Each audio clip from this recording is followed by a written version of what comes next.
Hey guys, it's Kathy. I hope you guys are well today. I got an interesting one today. A little bit of crazy, but the big one that I have here is a court reporter that got into trouble because of the pro se. And when a court reporter gets into trouble, they have to go through this huge process in front of this huge committee. You'll see. It's horrible. It's horrible. Anyway, let's get going. Yes. Yeah, Mr. Blocker. Yes, ma'am. Sorry, Yes, may I share your phone number with the court so that you get text message reminders? Oops. Yes. 253. Out loud, I will share it with the clerk. Okay, thank you. Thank you. Thank you, Judge. You're welcome.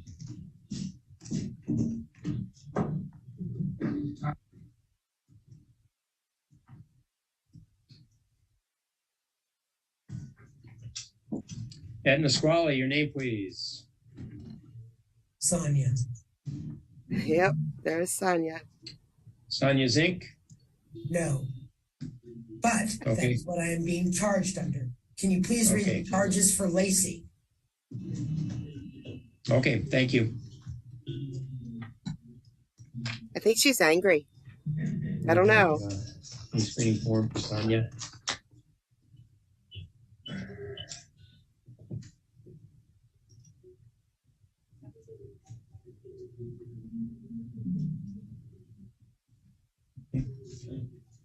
And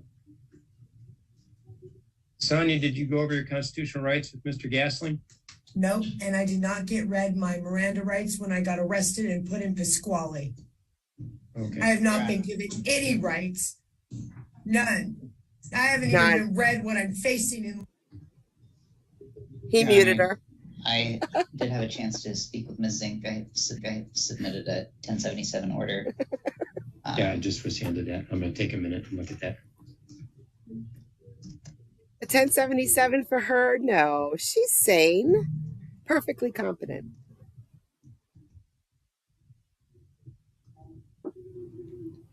She doesn't know she's muted.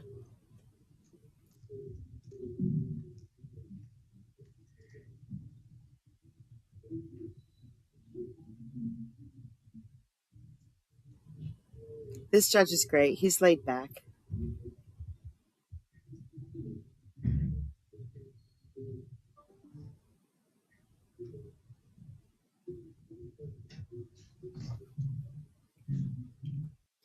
We ought to do something. We ought to remake this video and voice over what we think she's possibly saying. That would be so funny. And request is for an in-custody evaluation.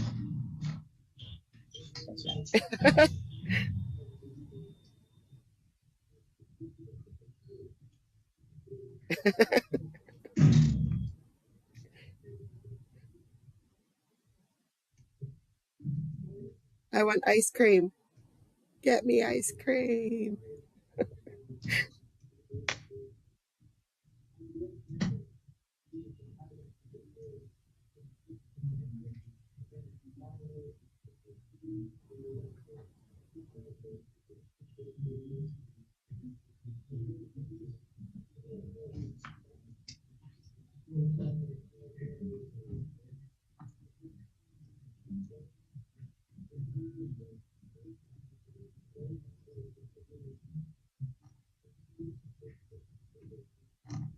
All right, I'll note for the record that probable cause was established on Monday on a charge of criminal trespass, first degree. We will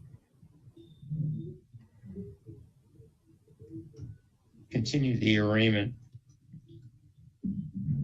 to allow for a competency evaluation pursuant to RCW 1077060.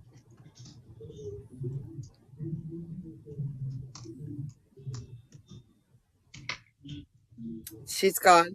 She's out of here. She's out of now. And I'll set a review date to make sure we stay on top of this case. Stay on top of it. He doesn't even know she left.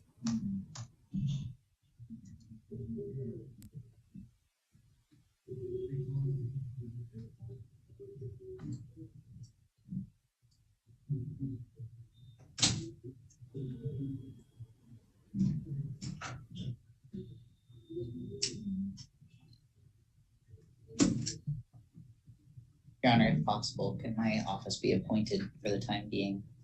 I will appoint Thurston County Public Defense to represent Sonia. What a guy. Oops, she's not even there any longer. Okay.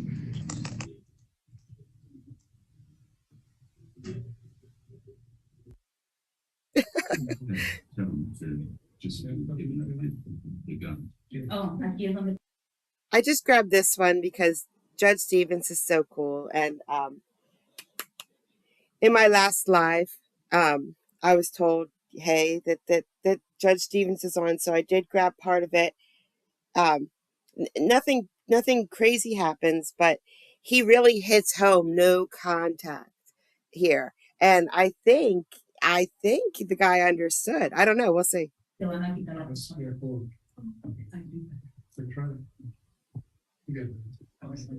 Okay, that's who is this? Mr. Gutierrez, Your Honor. Joseph, Joseph, come on up. Jose. See you.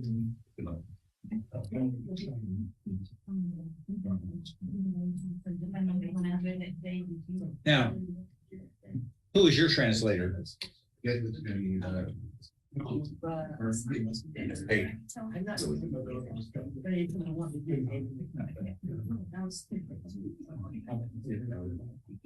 What are we doing today? Putting it on trial document? Yes, Your Okay.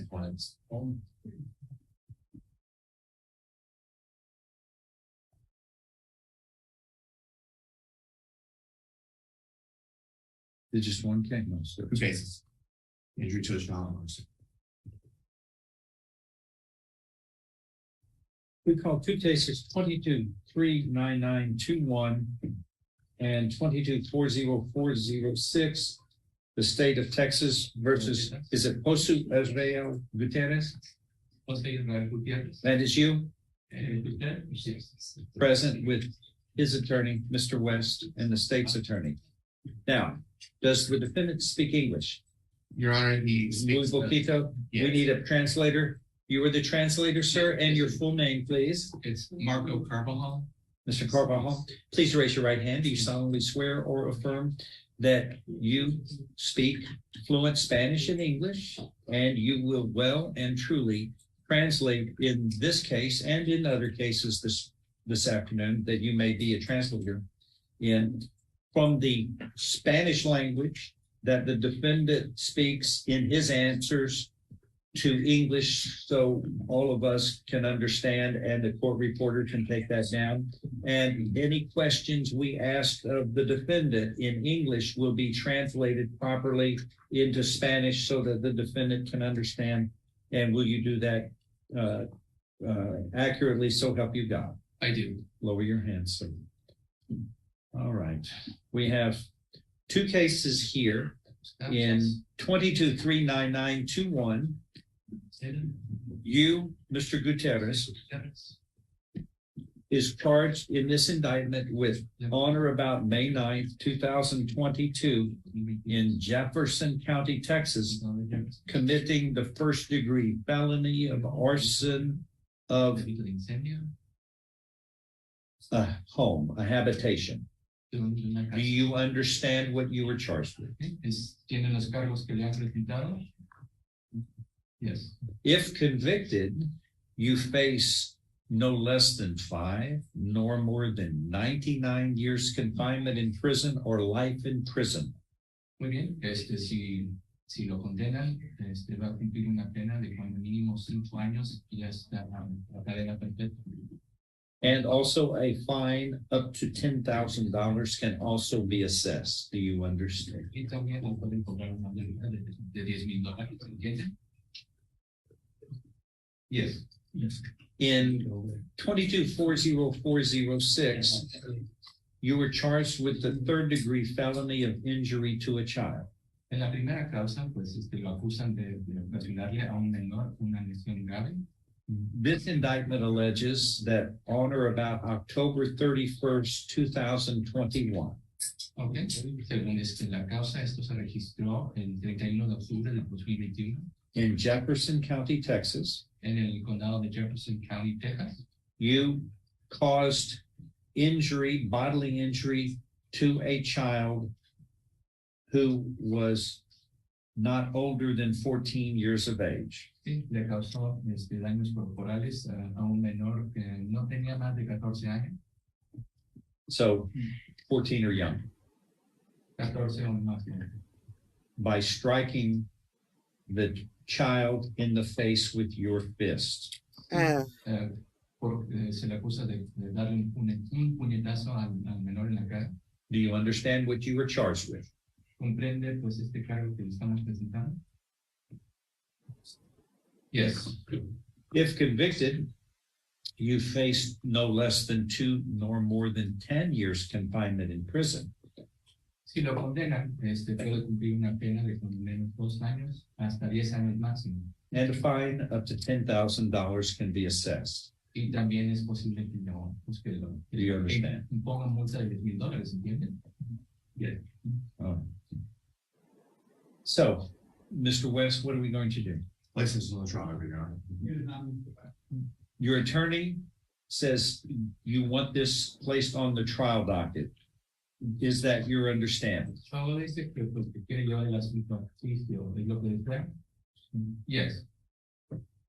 Do you know Catherine Gutierrez and Catherine Gutierrez?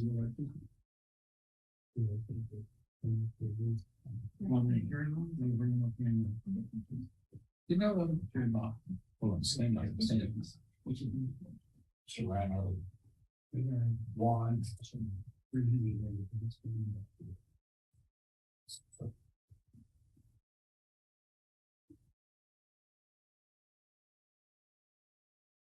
Okay. Do you know Catherine Gutierrez? ¿Conocen a Catherine Gutiérrez? Yes. My daughter. Do you know Perla Martinez? ¿Conocen a Perla Martín? Why? They are the complainants in each of these cases. Okay. Son las denunciantes en cada uno de estas causas. You shall not and must not communicate at all with them Okay. Está prohibido. about this case. Do you these cases? Do you understand? Está prohibido que se comunique con ellas sobre estas causas, ¿comprenden? Nor anyone on your behalf shall communicate on them about these cases. Nadie de su parte puede comunicarse con ellas sobre estas causas. If I find you have done that, that will be considered a violation of this court's order, and you will be in additional trouble. No, si yo, Do you understand? si yo me entero, pues, que haya violado, pues, esta orden, pues, se va a meter en problemas más graves, ¿comprenden? Don't let me find out about it. No, que no pase. In all cases where defendants are indicted, the victims or the complainants shall not be contacted, even though you are relatives. You're a husband or a father. When you are indicted, you cannot contact them in any way. I just know that. I know you've been talking to them, and that's what happens too often in these cases. But it's in our hands.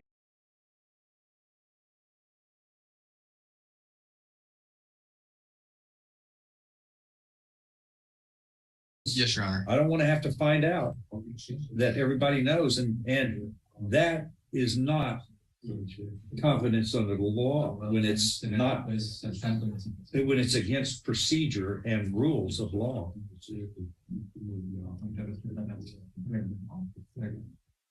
There's a way of fixing this, but you have to fix it the right way, not the wrong way. Do you understand? Yeah, I got a question. Go, yes, sir. Go ahead, ask him.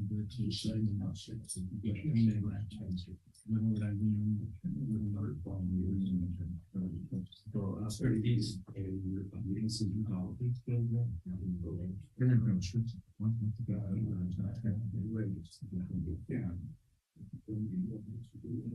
Did you answer? Yeah. Yes. All right. We're going to place this on the trial docket, and I want to know if anybody's been trying to pressure these people. Yes, sir, Your Honor.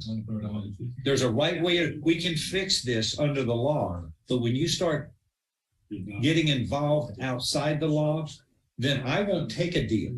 And everybody's going to have to come up here for trial, and then the jury will decide. I want to make this. The team's right. Follow your lawyer's advice. He's a smart guy, but there you have to. If you make a mistake, you as an adult, responsible and a good role model for your family. And you can't commit crimes and then manipulate around it. If you made a mistake, you own up, and we give people second chances.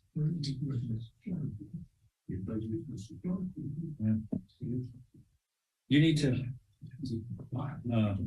be committed to being the best father and husband you can be. Fix this mistake. Fix it. Fix it. Okay. All right. Well, let's you don't talk about it. You got to show love in your decisions and your choices. I feel embarrassed. Fix it. He can help you fix it. All right. Anything else? That is all. I think he did a great job there. Y'all gonna try to fix this? Maybe. Okay. Okay. All right. Thank you, sir. John, do you want us to get Carmon? I didn't get a chance to talk to him. Are the rest of them over here yet?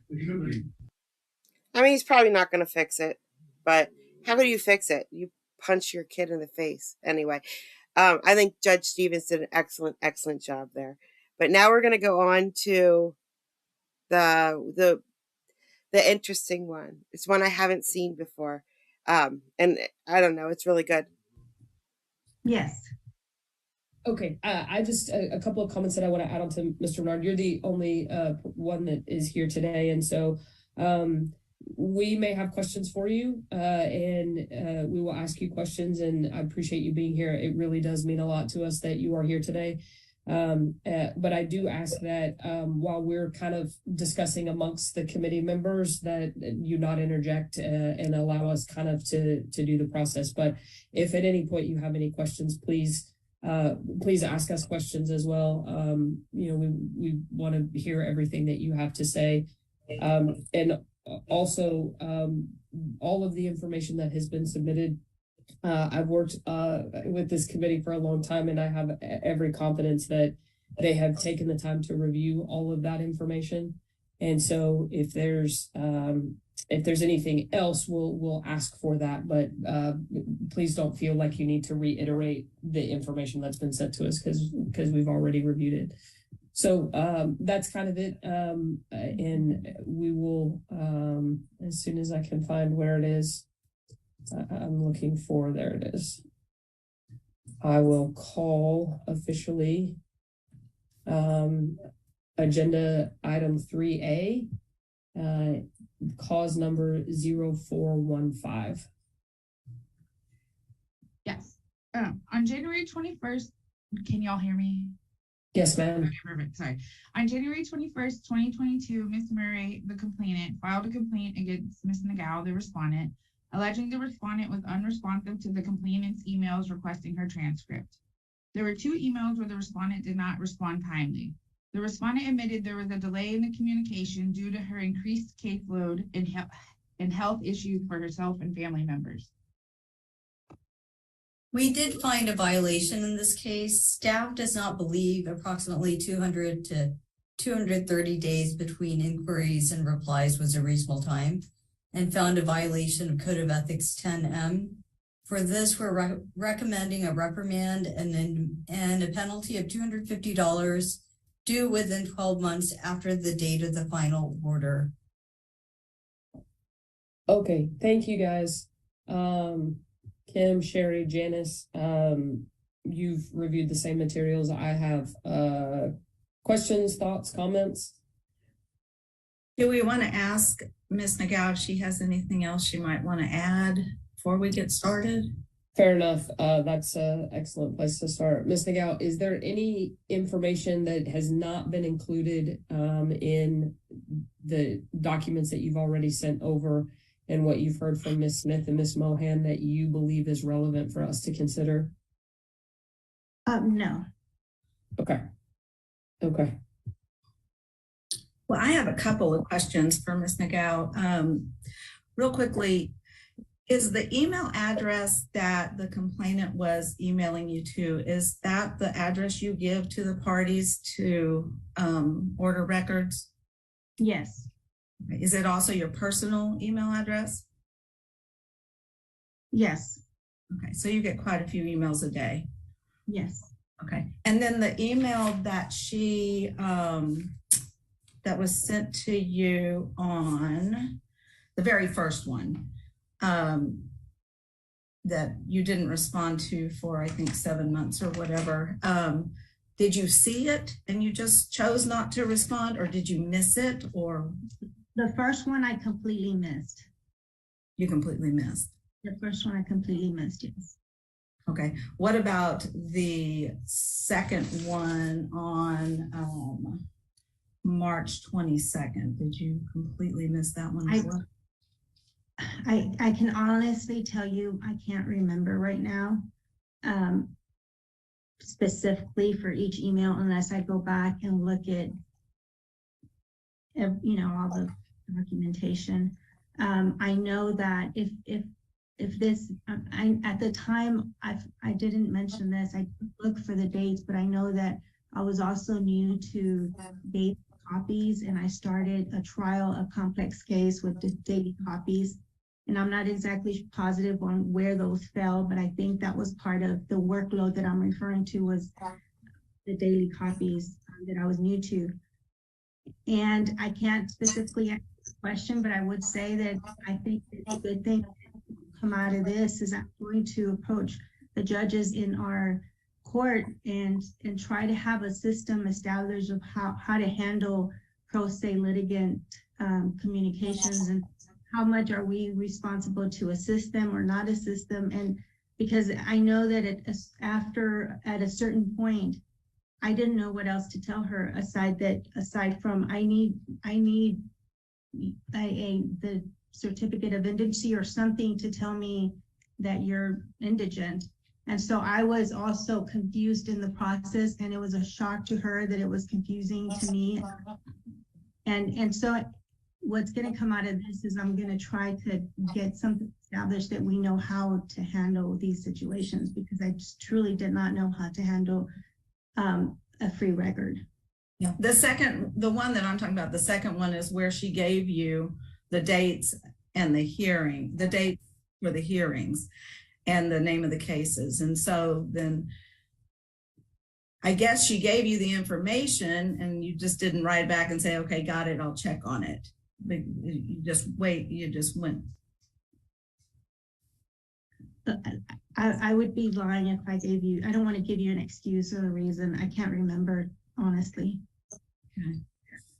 I mean, my concern is for the committee members. I mean, the first email, I completely understand overlooking it, but there's subsequent delays and everything else. And so, Ms. Nagao, I going back to Kim's initial question, it may be beneficial to you to have a separate email account that's just for work, that's separate from, I mean, I get 1,000 emails a day, not literally, but in that way, that's one step that can reduce it. And if you've already done that, fantastic. But for the committee members, again, I completely understand overlooking an email. The complainant in this case didn't respond, or you follow up until 7 months later. And so that works. I mean, that tracks for me. It's the additional delays that are a little bit problematic for me. What And another? so my inclination is to, I'm sorry, Ms. Nagel, I'm just speaking with the committee members. My inclination now is to agree and find a violation and assess a penalty of sorts. Not, I mean, not very much. That's kind of where I am. Just cutting to the chase, I guess. I didn't mean to cut you off, Kim, if you had additional questions, but. No, I think you and I are right on the same page. I don't, my second problem is the lack of urgency on the part of the complainant. Because I know when I send an email that I need an answer to and I don't get an answer, I either re-email the next day or I do it the old-fashioned way and pick up the phone and find the person. So there's both instances where there was 7 months when the complainant did not, call again or email again. So that sense of urgency, that lack of sense of urgency rings something as well to me. And I mean, I think that was part of the problem, Yeah, I'd like to hop in here too, Yes, if I can. please go ahead, Sherry. The hero as an official arrives. And having dealt with this for many years, I think it's difficult dealing with pro se litigants. First off, the delay, the first email being missed, and it was in June, if everyone will recall, we were shut down March 16th. So less than 3 months later, this is when everything was completely shut down, and we were just trying to get our feet under us as far as even trying to do Zoom and all of that kind of thing. So I understand missing the first email. The delay after that, when she said that she filed her papers for her indigency status, she did not have an order approving that indigency status. So until there is an order signed by a court saying you are indigent, she is not responsible for providing a free record to anybody. So, and there's nothing in the rules there's no deadline per se that for the court reporter or the clerk to file a contest to the affidavit of inability. So I understand the delay because there is the rules are weird as far as it says the court reporter has the right to contest. It doesn't say by when. So it's not my job as the official to explain how to go through the legal system and for a person to get their indigency declared. That would be giving legal advice, and I'm sure the lawyers and judges would not want court reporters giving legal advice to pro se litigants. So once they pick that up and they say, I filed indigency papers, we don't get copies of those. I don't know if Ms. Nagel did, but I certainly don't in my county. They don't send me copies of every time someone files indigent status. I'm only notified once they come in and say, I want a free record. I'm not, I want to be clear about, I don't think that she should have provided the record sooner. That's not the delay I'm talking about. I'm talking about the delay in the communication and the delay in the correspondence. And so really what I'm looking at is again, there's the lack of urgency from the complainant, and she can't control that. And I'm not putting that on her by any stretch. She overlooked the first one, and 1,000%, Sherry, the first thing I looked at, I was like, June 2020, I was like, oh boy, it's gonna be tough because I think everybody kind of gets a pass at this point, and forgiving, absolutely that kind of, and then doesn't follow up until January. Okay, cool. And then, there's a little bit, but when the complainant communicates in October, and then follows up on 3 separate dates in November and doesn't receive a response, and then instead it is the challenge and other court reporters challenge it. Cool. I don't know that she would have been out of line to say, hey, I've received your request, I'm still waiting on your paperwork, I'm still waiting on this. Like, that's the communication that I would have liked to have seen different.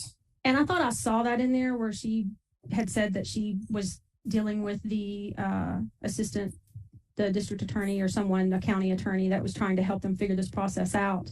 It is not an easy process to figure out. Sure. And I begrudge her 0% of that. It's communicating with the person that's making this request to say, hey, And I get it. You know, she may not have known at the time that that's what they were going to do, is file the contested, you know, motion or anything. But to just have that communication to say, I've received this, we're figuring it out, you know, and that's And I where thought it's she tricky for did. me. I thought that's what she was saying.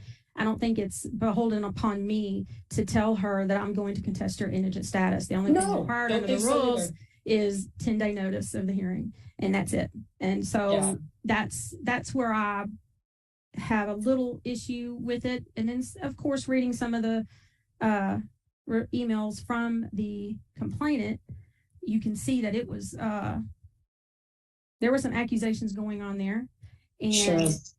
If she had been dealing with an attorney on the other side of this, she would have some repercussions. She would have some recourse on her side as far as, you know, hey, judge, this attorney's not being professional with me. How do I handle this? And we don't have that recourse when you're dealing with a pro se litigant. There are no rules in place for that. And just like she said, I'm great for you to go to your judges and ask for guidance on that, because there is no guidance that I know of. We don't have one in Tarrant County. You just have to tiptoe through the minefield, because that's what it's like. It's very difficult. And from what I understand, this was a family issue. And so that makes it even, you know, more problematic. Yeah. So I feel for her. I sympathize with her on that part. The delay and some of the time and things, it just seems like there's some things that perfectly lined up that just made this, you know, kind of blow up into a bigger situation than it had to be. What is your? I have a problem with reprimanding her officially for something like this. Dealing with a pro se litigant that is obviously thinks that the system, including Ms. Nagao, is against her. So you don't think this rises to the level of a sanction, of a public sanction? I would really hate to see this go on someone's record. If this were happening to me, I would be devastated. And I can't help but feel that way. I just would like to see a way to handle this that would not be something that would affect her reputation. That would be on a record somewhere, and her have to try to explain this very complicated situation with a pro se litigant, and during COVID. Sure. So. Very compelling, Sherry. Very compelling. Thank you. Yes. And I will, any suggestions you all have, I haven't been in one of these where we did a non-public reprimand. I don't think we can do those anymore. No, we can't do that anymore. I wish we could, the private reprimand.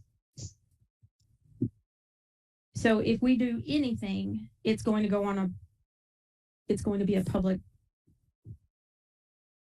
reprimand. So even if we required an additional. I have a question, actually for Amy. Going through and reading all the documents, it gets a little bit confusing when you see email after email, and then you've got all the same emails attached to everybody's, you know. So my question to you, because I had a couple of notes written down that I wasn't quite sure that she met the deadlines that you set aside for her to meet in producing you requested information. Can you confirm that for me or clarify? Let me go back. I know like a couple of times we were emailing, and I believe Ms. Nagao was out on vacation. And so some of the emails, I don't want to say were super late. And then right, because you sent an email on June 20, you requested a response on June 27. Then you emailed her on July 7, requesting response by the 14th. I think the response I saw she sent was on August 8th. And that's when she stated she was on vacation. So I don't know if I had missed something in between those. When we looked at the case, we weren't concerned with like delays with those emails. It was more like the emails between the complainant and the respondent. I'm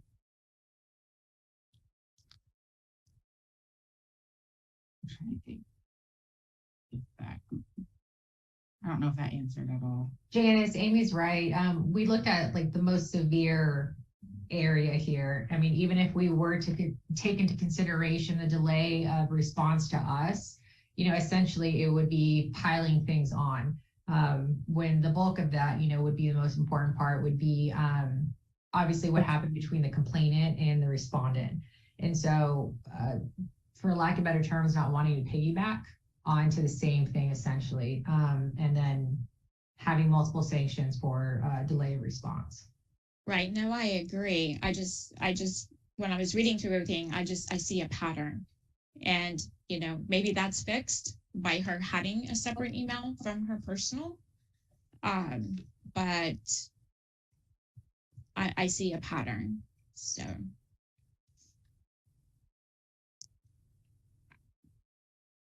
Well, my problem is not with the first email. My problem was with the October 11th one, March 22nd email, where the complainant did give the case and dates, that then nothing happened until October. And that is, I'm kind of with Molly, an email back going, I've got it. We're working on something, we'll get back with you, just anything. But I mean, she did when on October 11th, when the complainant emailed her, she responded right away. So, or the complainant follows up on October 11th and then she responds on the 21st. Are we okay with the 10 days? No, Ms. Nagao responded the day after on the day of on October 11th, right? Or on October 21st. I'm cheating and using the investigation report that says the 21st. I can scroll down and look at the emails. Okay. And it was on the 21st. So the complainant then, I guess, resent the email to, I believe it was the county attorney, and then Ms. Nagao. So there was a 10-day difference. There was, okay.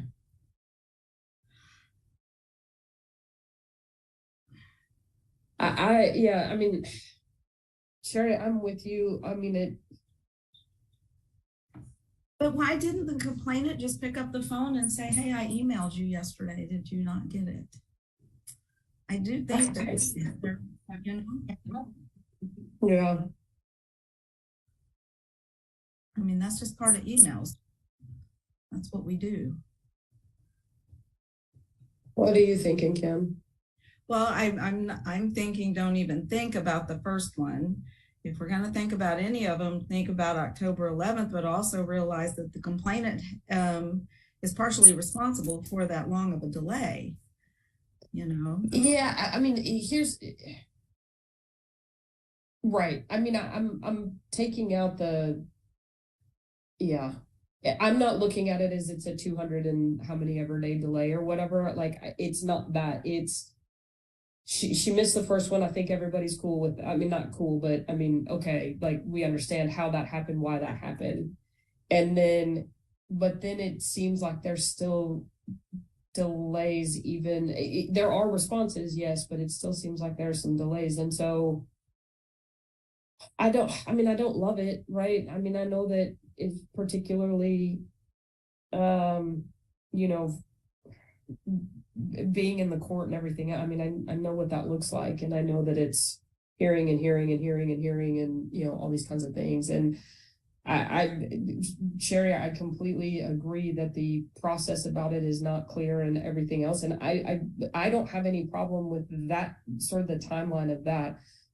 My issue is I feel like there was just a lack of communication, not to provide advice, not to provide anything, but particularly saying, hey, I got this email, or acknowledging it or something, so that it's not just seemingly going to a vacuum. And maybe I just personally would be, and this is where they sometimes get into trouble, like I would be more vigilant about it, having, hey, I emailed you in January, and and that's not a requirement or anything, but and so I can't require that from her. And so I guess the question is, are the delays that we see starting in October acceptable, is the answer to the question, or the question that I'm asking you guys. I guess I have a couple of questions for Ms. Nagao, and I just need dates if you have them. When did you file the contest to the affidavit?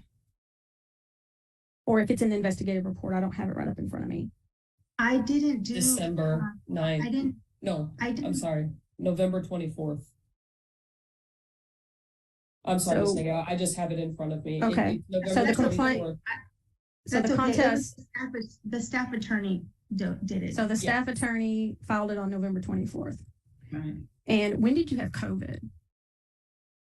Oh my gosh, I've had COVID 4 times. I Yeah. submitted to Ms. Smith. I really can't tell you off the top of my head. Okay. I know I've had it every year. And in one of the emails, Ms. Nagel, you had said it was in September of 2021, you got COVID, and then it. Yeah, but I would get COVID and then I would be in bed and then my back would go out. So then I was out because of my back after COVID.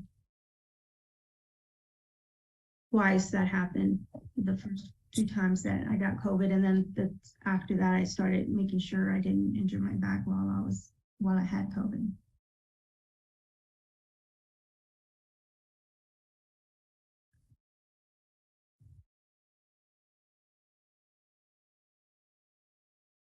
I am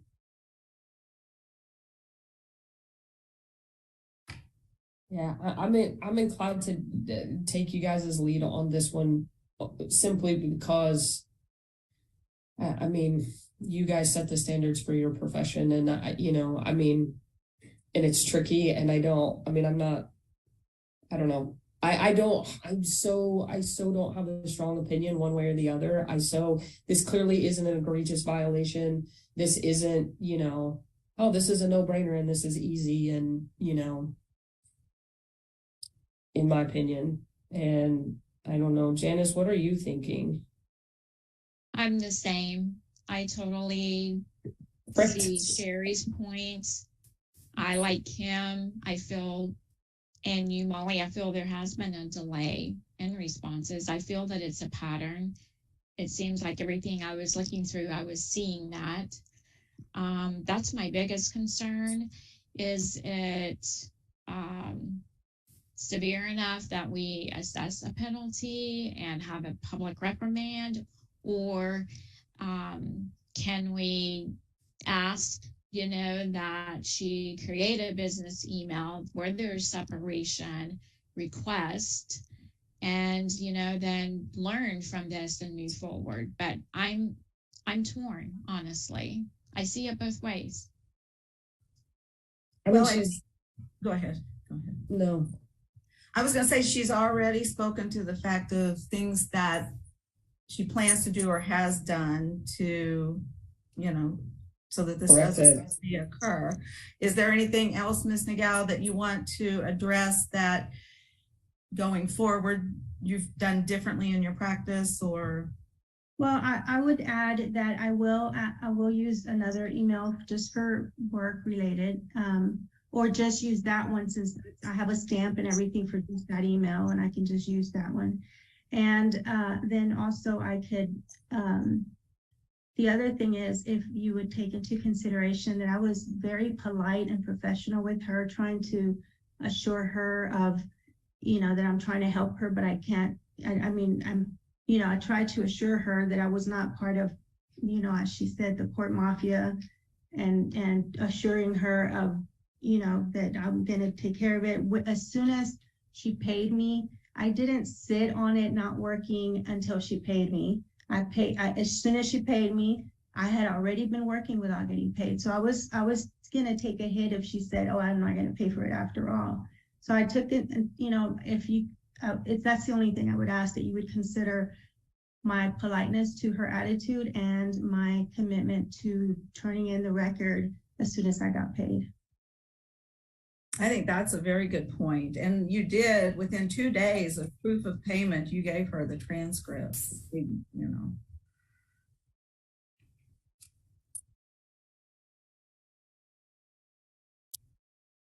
don't know what the process is at this point. Do we just not? You can have a motion if you want to make a motion. I'm not sure how to word the motion is my question. You want me to try? Yes, please.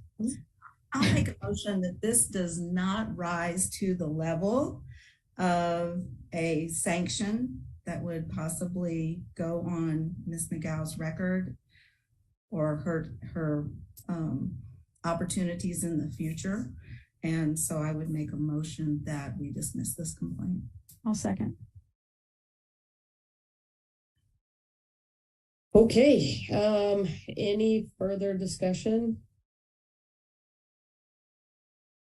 Looking at you, Janice. I don't think so. I'm also stalling and delaying because I know, right? I do have one question, Ms. Nagau. Do you have any idea about how many requests you receive for transcripts? Is it on a regular basis? Yes. Yes, and dailies constantly. Yes, and have you had so this issue with any other litigant, pro se, attorney? I've never had an issue. No, never had it. Practicing for how many 26 years. Okay, I knew it was for a long time. So yes, never had money issues with people paying me and I cashed it and I didn't give them the record timely or whatever. If I was late on giving, I'll give them refunds and I'll still give them their record because I don't want them to be upset that it was late and I still got paid. So I'll give them half, I'll return half of it, but never had a problem like this, no. Okay. You have to request extensions quite often with the court? Not right now because it's mainly civil cases, attorneys communicating with me back and forth. I did when I was in the criminal side, but then I did have a full-time scopus and I haven't been able to find another one that could do the work. So I'm still looking for somebody full-time that can be able to handle the workload. I know that's difficult to find a good scopus. It is, but I'm going to give you a tip. Check out Stenovate. It's a great program and it has good scopus and proofreaders that you have access to. And the monthly fee is inexpensive, very inexpensive. The program was put together by a court reporter. So okay, Stenovate. Stenovate. STNOVATE. Okay, I will. Thank you very much. I appreciate your time and understanding. Thank you. The motion pending that has been seconded is that we dismiss this claim or dismiss this complaint and thus find no violation. So that is the motion that has been seconded. Is there any further discussion? Anybody else have any further questions of Ms. Nagau? With that, we will put it to a vote. All those in favor that we dismiss this complaint and find no violation against Ms. Nagau, say aye. Aye. Aye. Aye. Those opposed? Okay. Ms. Nagau, it will be our recommendation to the board that this complaint against you be dismissed. I'm hopeful and I really, really, really appreciate you being here. And I'm hopeful that you heard our comments in our discussion and that some of that lands. We are very careful about communications with folks. And even though it can be trying, it's something that is required of you. And it is something that we take very seriously. And I hope that you being present today, you understand the process and how seriously we take these things. So I appreciate you being here today. We have a couple more agenda items. You're welcome to hang out, or you can drop off now if you would like. Okay, but thank you again for being here. Thank you very much. I'll excuse myself. Thank you. Thank you, Ms. Nagau. So we did it. So that was so interesting. I thought that was so interesting. So per se, they just don't wreck people in the courtroom. They wreck everybody outside of the courtroom too. That poor lady, I felt so bad for her because we've all been there at work where, something that's confusing, we just put on the back burner until we can understand it. And she was going to get charged $250. It was going to go on her record. And she's worked 26 years without any complaints. And yeah, she probably could have responded, but from what I understand, the pro se was harassing her, and making all kinds of wicked accusations. And I wouldn't have been quick to respond to someone like that. Screw them. They can wait. It's the court. What are they going to do? Go somewhere else? They can't. They can wait until I'm good and ready and done. Um, so yeah, I was on her side 100%. And Sherry was the hero, because they were going to nail her until Sherry spoke up. So we love Sherry. Sounds like Sherry is like a court reporter. It sounds like she's a manager or something. I don't know. I'm guessing, of court reporters, and the other people were, attorneys or board members, whatever. And then there were some investigators there too, and they were the ones that said 200 some days without any communication. Well, yeah, all the courtrooms shut down because of COVID. And then the lady got COVID, and then she also went on vacation. So yeah, that was, I thought, I've never seen a case like that, so I had to grab it. And Stevens is great. He's great. I think he hit it home really good that time. I mean, lots of judges say no contact, but he sort of, really, really said, if you want to fix this, if you want to be a man. And I love it. I loved it when he said, this is out of your hands now. You don't have any control over your life. We have control. As soon as you called the law in, now we're in control. Oh man, I bet that inmate hated that. I bet that made him so mad. Not as mad as Sonia. Sonia is really mad, and I don't know if you're deemed incompetent if you're mad, but we'll see. I'll try to keep up on those if they pop on my list. Guys, thank you so much for coming out today.